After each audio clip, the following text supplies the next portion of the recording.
So, I just played Apex Season 2 for the first time, and my experience went something like this. Jumped in, traded my soul, aka all of my legend tokens, for the new character Watson. Get it? Watson, like electrical Watts. Ha. Ha ha. Anyway, jumped in the first game, flexed my stats, of course, before being crowned the champion squad. Obviously, I deserved it. Had a bit of fun placing some electrical traps, zoning people off, tried to admire the new giant dinosaur looking thing that's now actually in the map, got really interrupted by some bad guys, and that was that. So my first experience with Season 2 of Apex Legends was a little rough, but after playing it a bit longer, for about 5-ish hours, I've got a pretty good idea of what it's all about, and I had a lot of fun in the end. And that's what I'm going to share today. Alright, let's start off with something that I'm sure you want to know about, and that's the new character Watson, with 2 T's. And I definitely think Watson is an acquired taste.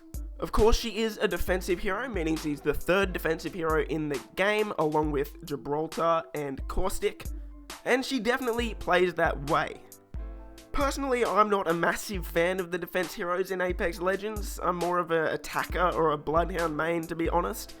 But I did give her a go, and to be honest, she was pretty fun in the end, even though it's not my style of play. And Watson, of course, has 3 abilities. So let's start with her passive, and that's the ability to recharge her ult completely with the single use of an ultimate accelerant. Her tactical ability is called Perimeter Security, and essentially what it is you set up a few nodes, and in between those nodes is an electric field. Of course, anyone who goes through there is not going to end too well. And to be honest, that's not actually going to happen too much. People aren't going to walk through that zone. So what it's actually used for is to zone areas off. As you can see here, where I use it to zone off one pathway, and then I shoot an enemy through a different pathway. So that's the main gist of it. And her ultimate ability is called Interception Pylon, which essentially acts like a trophy system, if you've ever used a trophy system in any other games, which I'm sure you have. What this ability also does is while you're standing near it, it regenerates your shield slowly, so that's pretty cool. Playing with her, like I said a little bit before, it's going to be a lot slower. You're going to be obviously defending areas. As for playing against her, I ran into a lot of traps, of course, and a few interception pylons.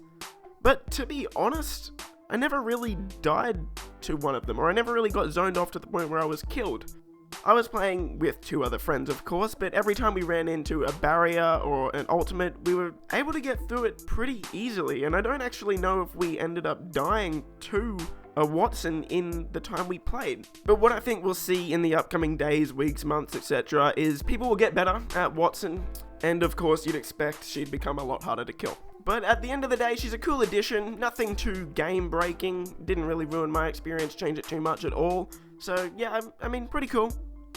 With the Season 2 update, there were also a few meta changes, and the main one really is the Mozambique buff that was much needed, because that gun was pretty much a meme at this point. Another cool addition is the L-Star, which is the new orange weapon that you can get from a care package, along with the Kraber and the Mastiff. And I've only used it twice, but pretty cool. It does a lot of damage. The only downside, of course, is that you have to cool it down. But yeah, of course, it's an orange gun, so it's going to be really good. As for the Season 2 Battle Pass, basically, Apex Legends has gone full Fortnite. And I actually think that's a really, really good thing. And here's why. Season 2 has essentially taken the Season 1 Battle Pass and made it a lot better, which is obviously very comparable to what Fortnite has, with this time you're able to get loading screens, emotes, albeit they're just skydiving emotes, but still pretty cool, and even different soundtracks, which is something I didn't expect and is honestly really cool, and I can't wait to unlock them after listening to them. Another welcome addition to Season 2 is the changes to the map. And the map looks pretty different this time around. There's a few places that have been destroyed and are a lot more run down, and there's also places that have been built up a lot more, and a lot of verticality has actually been added in this season, which I think is pretty cool. On top of that, you've got the giant dinosaur things that are now actually in the map, and every so often they actually sort of jump up in the air, or at least raise their front feet, and then slam back to the ground, and if you're under that, of course you know what happens. They've also added these new pterodactyl looking animals.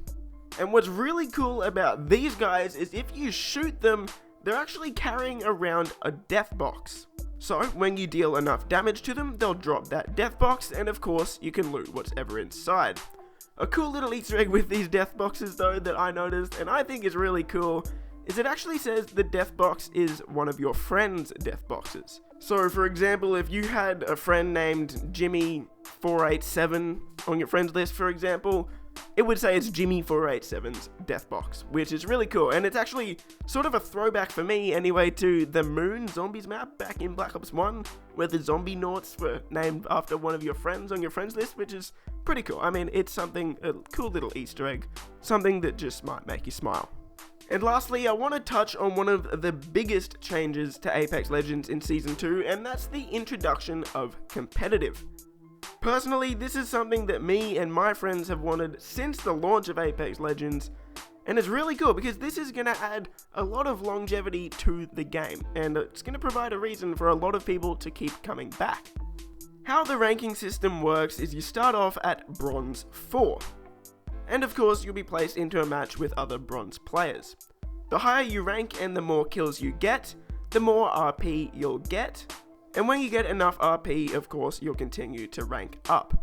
The downside to that though, and of course the thing that makes it ranked, is the fact that when you go into a game, not in Bronze, but as you get higher up in the ranks, as you enter a game, it's actually going to cost RP. So if you go into a game and die straight away, you'll lose the RP that it cost you to enter that game, and of course you'll get none back, and that's how you lose ranks, and that's what makes it competitive. So that's probably the biggest improvement in Apex Legends, because that sort of took what they tried to do in Season 1 with the Apex Elite and takes it to the next level, and the next level that it should be at. So again, definitely cool to see and definitely a great addition to the game. So my final thoughts and my first impressions on Apex Season 2, I'm actually really impressed. I didn't go into it setting my expectations too high, but after playing it, I want to play more, and I can actually see myself playing it for a long time with the introduction of competitive. So if you sort of put Apex in your back pocket, you haven't touched it in a while, and you're wondering if you should come back, I'd definitely say yeah, give it a go. I mean, you've got nothing to lose. Just keep in mind there is a 20 gigabyte update, so there's that, but overall, it's a massive thumbs up from me. So jump in and knock yourself out. So that'll do it for today, guys. As always, I hope you enjoyed the video. If you did, leave a thumbs up, it's greatly appreciated. Click one of the 2 videos that's about to pop up on the screen if you haven't seen them yet. And feel free to subscribe for more news, reviews, discussions, and comparison videos. And I'll see you guys in the next video. Peace!